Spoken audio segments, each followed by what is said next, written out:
ஆகா கல்யாணம் சீரியல்ல இனிய எபிசோட்ல நம்ம கோடீஸ்வரி இப்ப வீட்டுக்கே வந்துட்டாங்க இல்லையா? இந்த பக்கம் அனாமிகாவும், சித்ரா தேவியும் பயங்கர பயத்துல இருக்கிறாங்க. இவ வேறயா வீட்டுக்குள்ள வந்துட்டாளே! இதுக்கப்புறம் என்ன பண்ண போறாளோ? அப்படின்னு பயந்துகிட்டு இருக்கிறாங்க. அதுக்கு ஏத்த மாதிரி கோடீஸ்வரி அங்க வந்து 2 பேத்தையும் இதுக்கப்புறம் பாருங்க உங்கள சும்மாவே விடமாட்டேன். இதுல யாரெல்லாம் சம்பந்தப்பட்டிருக்காங்களோ அவங்க எல்லாத்தையும் நான் கண்டுபிடிக்கிறேன் பாருங்க. அப்படின்னு சவால் விட்டுட்டு போறாங்க.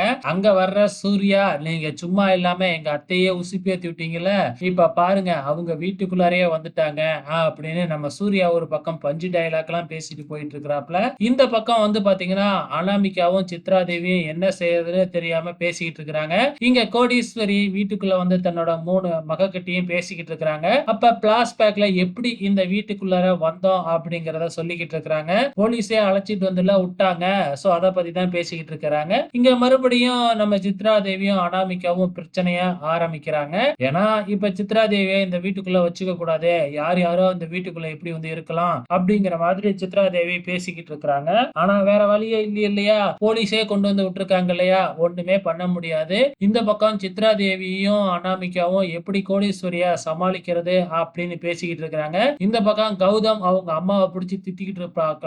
நீங்க மட்டுக்கு பேசாம இல்லாம அந்த சித்ரா அந்த கோடீஸ்வரிய உசுப்பேத்தி விட்டு இப்ப பாருங்க அவங்க இங்க வந்துட்டாங்க அப்படிங்கிற மாதிரி பேசிக்கிட்டு இருக்கிறாப்ல. இனி என்ன நடக்க போகுது அப்படிங்கிறத பொறுத்திருந்து பார்க்கலாம்.